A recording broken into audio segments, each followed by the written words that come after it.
of you want to do things right? To keep up with keeping your lives tight. Tight as in being right with the truth of true insight. Who of you want to do things right? Who of you want to truly succeed in attaining all in that which is your need?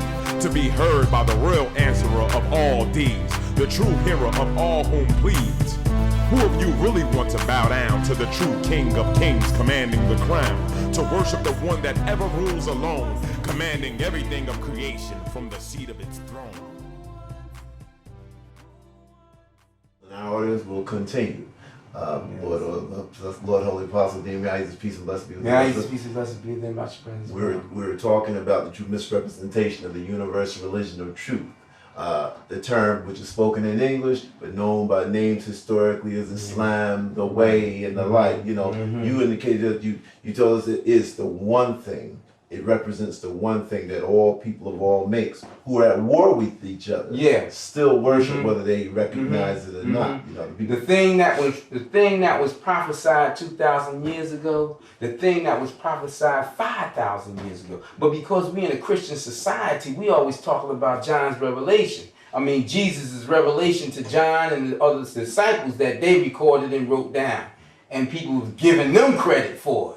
But John's revelation is Jesus' revelation. The revelation, L's revelation to Jesus, which he spoke to them, and then they recorded it. Those same revelations was given to prophets 5,000 years ago among the Hindus and the Buddhists. That's what the Avatar is all about. The Avatar is the messenger of Allah, sign of the Savior, the chosen one. Same thing. You know, and the thing about it is, people they have associated Jesus with Christ to the point that the thought of Christ has been lost. They don't realize that Christ is the crusher, the all-powerful manifester of life, and all-powerful sustaining, all-powerful destroyer. It don't just destroy and crushes, but it brings life back. It revolutionizes and revive and resurrect. And that's what it do when you go into the heavens of the Christ, into its light. It draws you. You can't go in there, but it brings you into it. And then it does these things and giving you a new birth, reverberizing you and manifesting you anew into a new person. Where it takes away all that you have learned to form yourself to where you have reached, to bringing you into the purity of it, crushing and burning and annihilating all the impurities of your being, and taking you away from your faults and being accused of doing things where people are judged for what they do. You're no longer to be judged for what you do, because you have no authority over yourself now. You're a soldier, you're a slave, you're an immediate member of the Lord El.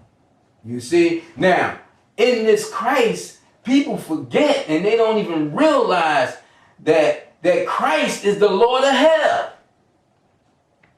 No one ever associate Christ with hell, because the devil don't want you to understand what Christ truly is.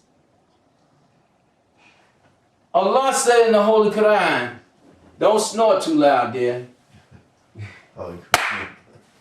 Wake up with us. We should have turned the camera on, and she's so relaxed because the camera's not on, and she's just like, oh, I'm in heaven. He talking about heaven and Christ. Oh, yeah. The words are such that it takes you. You explained to us before plenty of times that L is in the middle of the word hell. Yes, yes, and it's also in the middle of self.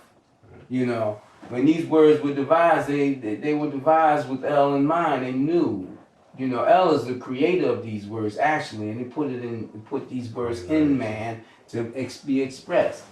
But the thing about it is that I remember this guy. I've said this before. He came to our community. He wanted to find fault in me. Brother Nuruddin Abdul Bassett brought him to us. and to see about bringing me down. It was always about bringing me down. And this brother Abdul Samad stayed in my mouth. And I used to ask Allah, why, Father? Why is this man all down my throat? I feel like he's just touching my tonsils. And Allah said, he wants to find you wrong. And he's so enthusiastic about it that he can't help looking you straight down your throat. He said, it says, but I got something for him.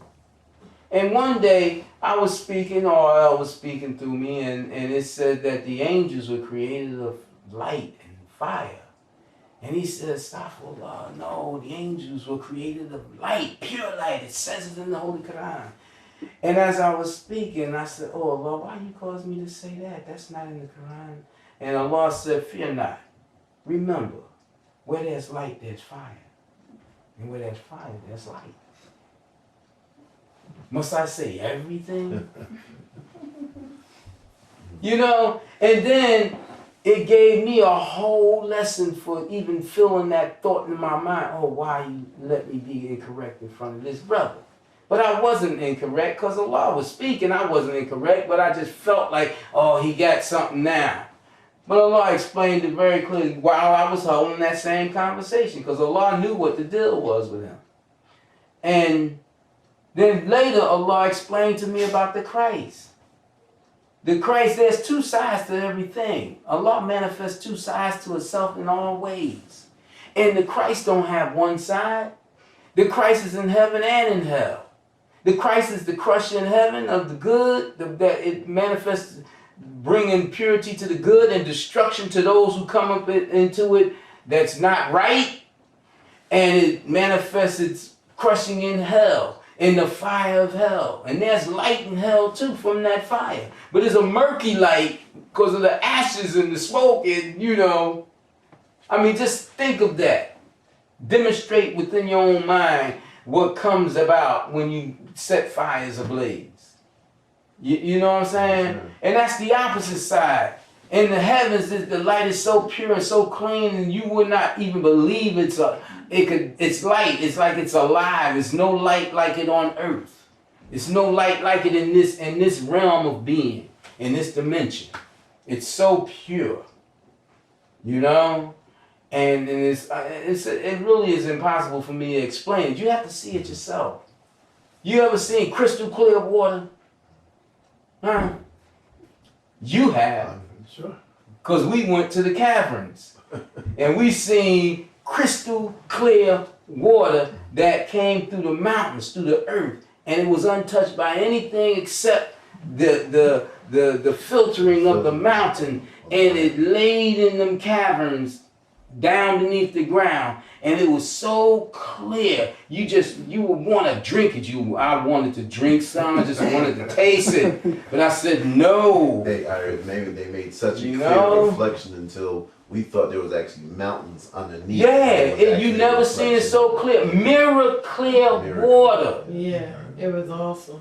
Mirror clear water. It was awesome because you would not believe it. And that's the way this light, the closest I could say to this light, man, it's so clear, it's like water, it's unbelievable. See, Allah, A.H.A.D, is the most unbelievable thing. It is, because it is the most unlike any other thing. Nothing is like it. So it's the most unbelievable. People always disbelieve it. Believers disbelieve it.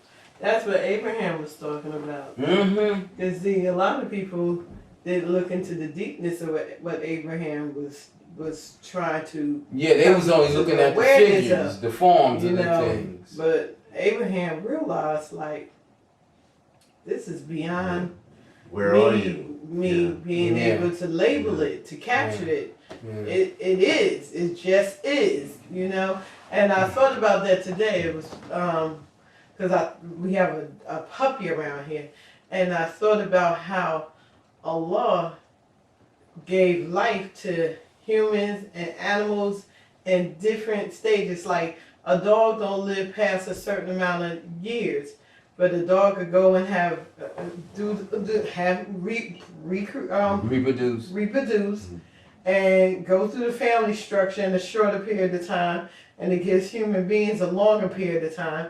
And then, I was just, figuring out, I'm like, wow, who in the world would have ever sat back and thought if man, because, man don't believe that a law exists. I'm like, how these people think this came about? Because they always trying to give, trying to put a label on how these things have came into existence. How human beings come into existence. I was like, okay, you're trying to figure this out, but what about these animals and how they survive and they relate? I think what you're trying to say, because you said a lot and then say nothing. Do you understand what I'm saying? I understand what you're saying because I'm relating to what you're saying by knowing what I've seen and what we've talked about before. But what she's saying is she's coming to this awareness about dogs having minds. And people saying that, many Muslims saying dogs don't have souls and they curse. And that's why A.H.A.D commanded that I have them, so to tell the people that's a lie that they've put on these dogs. You're not cursed. They're not a cursed creature. You understand? These things have minds and they have souls and they have ideas and they have thoughts of their own. They have emotions. They have bad tempers and good tempers. They have reasons for doing the things they do. We just don't relate to those things on our level. We don't go down to their level. A lot of us push them dogs aside and other animals aside and treat them with disrespect, the same as we would human beings, and the same as we do with the Lord El. Many people disrespect El and treat it like it's not even in existence. Right. But it has manifested signs of itself on all things. Right. That's what I try to explain to people. They always want to find miracles like something appearing out the blue or, just anything sensational. But I'm like, look at the planet you live on. We live on a rock that produces vegetables and all of that. We got a fireball in the sky and a rock in the sky is a moon and with new strings attached. So like that's a miracle in itself. Every day is a miracle. Let me tell you something. They just don't realize that A.H.A.D is always real. The miracle Let of me their tell own you heart. something. Yeah, like You don't even have to go to a rock, man. When they say stuff like that, say nigga. right. That's a miracle. Because that's part of what's keeping us alive. Now, if the A.H.A.D take that away from you, you gonna die. Huh? You don't have to go far to see the miracle of El, the presence of El. That's evidence of El right there. We are in the essence of El, an atmosphere that we breathe is part of its essence. If it take that away from us, we die. You don't have to go far. It's so strange that Go to your breath. It's so strange, Lord. The very people in the science community, the ones who go out there and they identify the numerous miracles, all the miracles. More of my book from what Allah said. And now they talking about they're discovering that the solar plexus is connected with the soul of man because of these emotions that come down. And, and it's a shame that the government is doing that, taking bits and parts of this book, The Secret Government, taking bits and parts of the Divine Book of Recitation that they have in the Library of Congress and putting it out, little things they putting out so the people would disbelieve when they hear this. But it doesn't matter because, like Allah said to me this morning, said they're not ready to hear you yet. And I said, right, they're not ready to hear you yet. Eventually they're going to be ready. It's going to be terrible and they're going to be ready to hear you.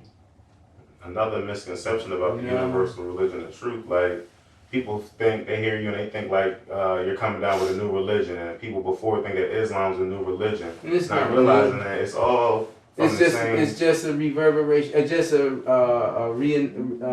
another announcement of the old thing.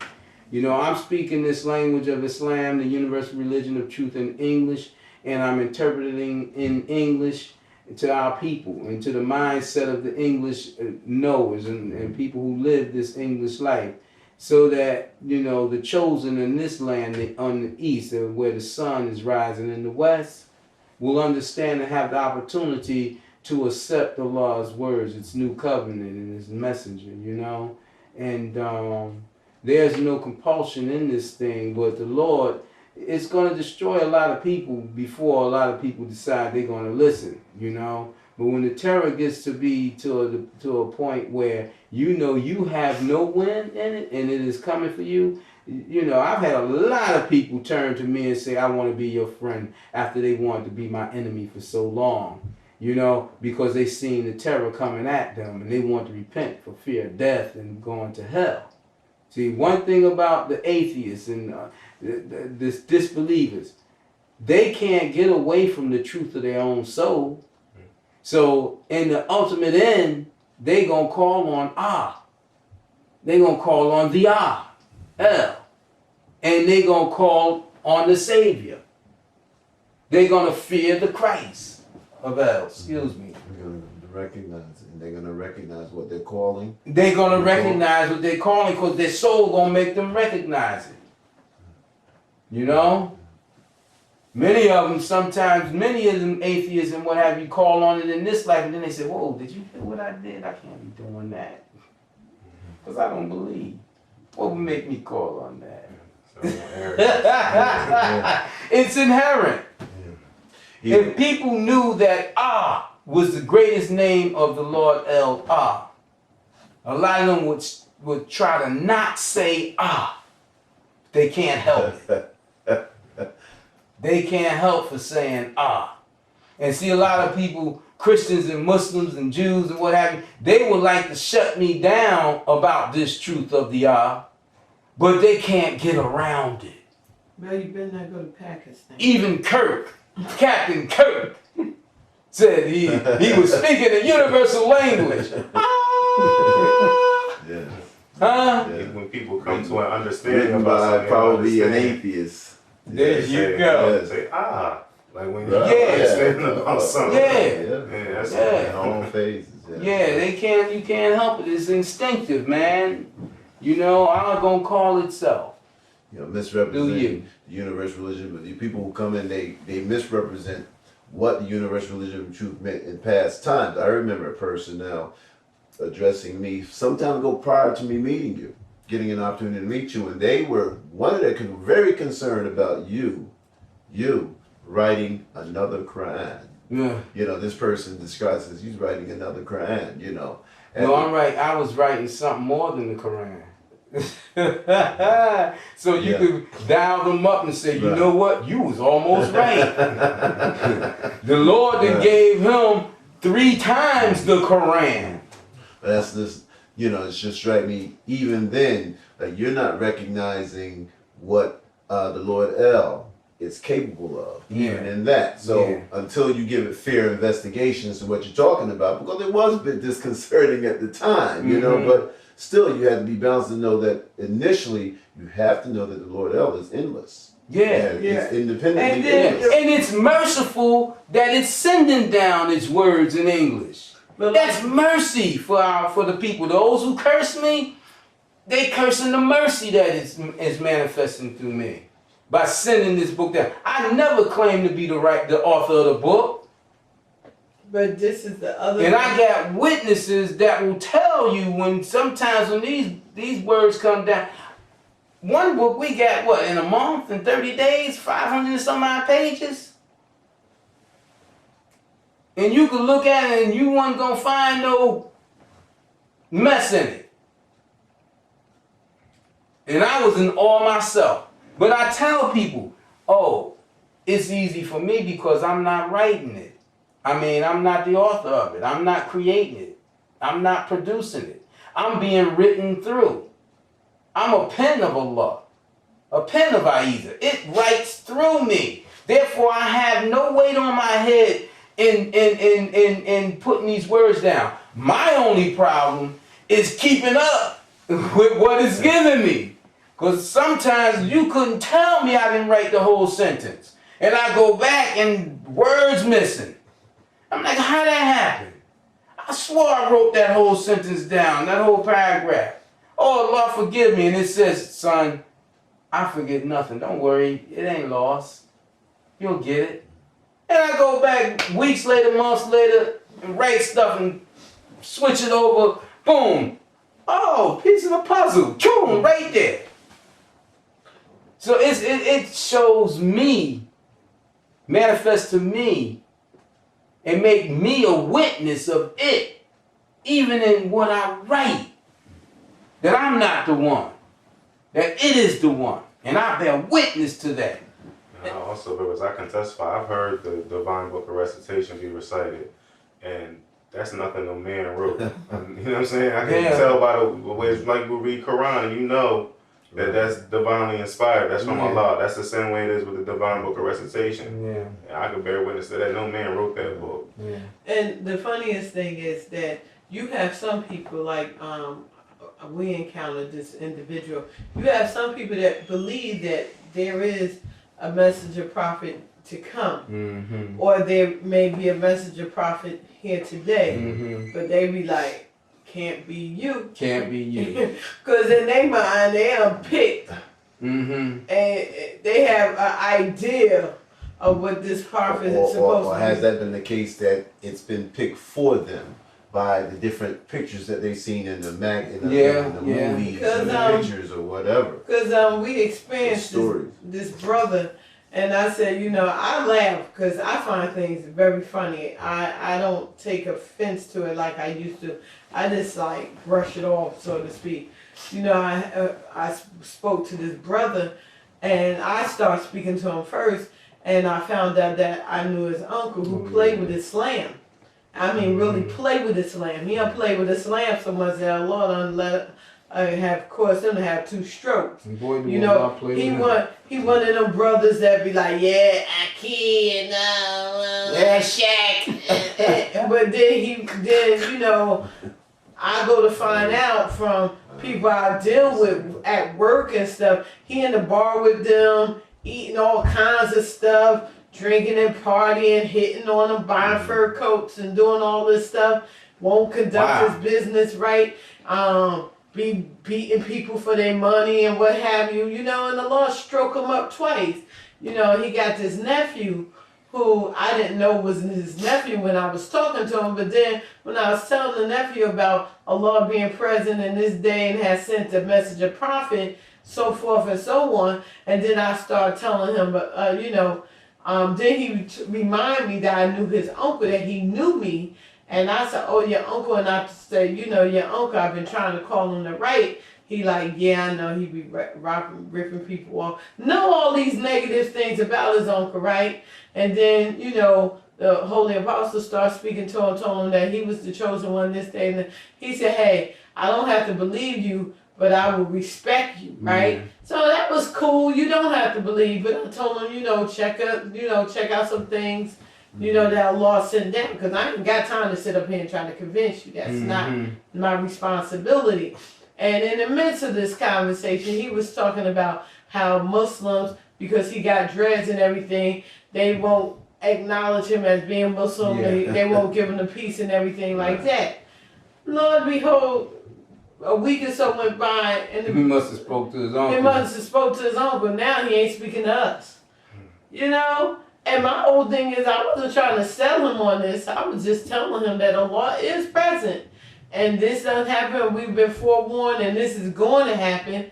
So he'll see for himself. But I just laugh because, you know, I laugh because I said he was talking about how Muslims start speaking to him. So now he done got to the point that now he judging us. Now he judging us. Yeah. And probably listening to his stroked out uncle that talking out the side of his mouth. Yeah. You know what I'm saying? So people, they can believe that Allah is sending is a messenger here, but they have picked and choose what this messenger gonna be like. Don't curse. Well, it's like and put in the Buddha position and what have you. It's like the people in the final call. And when he urinates, it's all pure. And when he goes to the bathroom, it's all pure. And, you know, because even people that was with us at the beginning, you know, they was like really like. You don't talk like that. I'm the one talk like that. You know? They said Jesus and John ate and drank like everybody else. So if you eat and drink,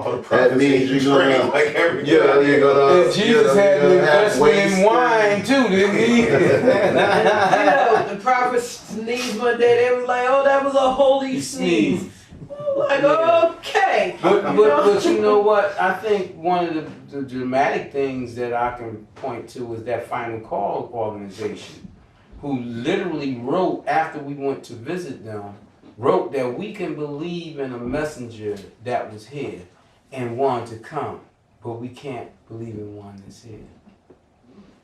Now, they are the ones that saying they behind Elijah Muhammad waiting for the chosen one to come. But the chosen one got to be Farrakhan or somebody in Farrakhan's bloodline.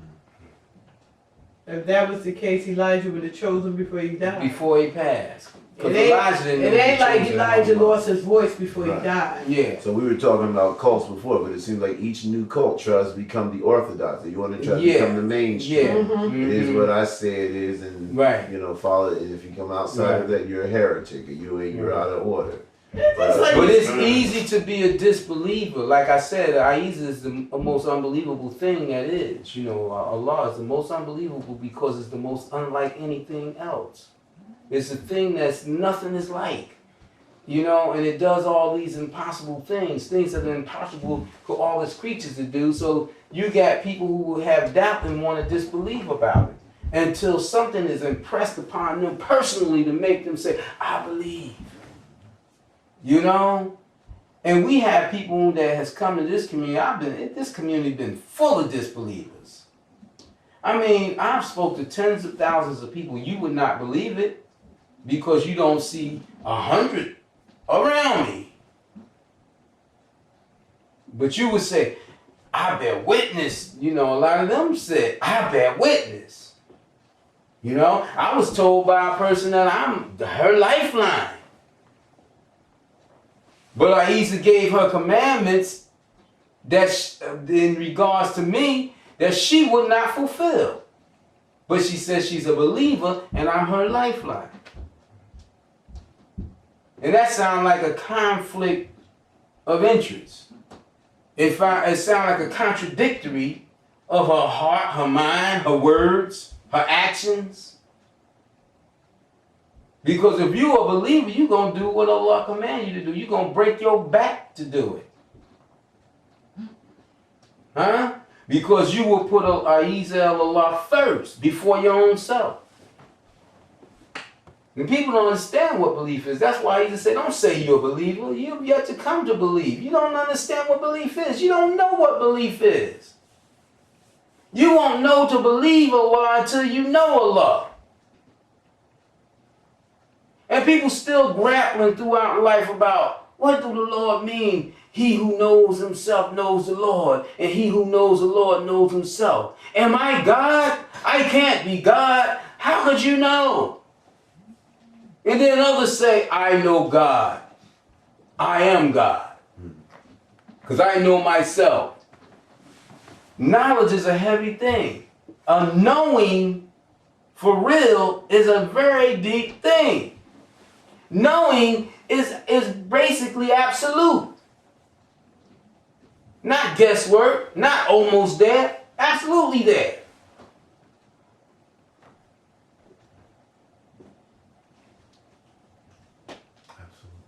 Absolutely there. You can know Allah in what Allah gives you to know of it. But you can never know it absolutely. And it tells you that. If you say, you can never know Allah. Yes, you can. If it deemed that you know it, you know it. Who are you to say that it can't make its creatures know it? Knowledge is experiencing. You can experience it, and it can bring you to a clear awareness of it, a clear reality of it, a clear life of it, touching you in a real way that is effective upon you, where you cannot deny that you know it. So therefore, you know it if it wills for you to know it. Just like it's time for us to go. Things right. To keep up with keeping your lives tight. Tight as in being right with the truth of true insight. Who of you want to do things right? Who of you want to truly succeed?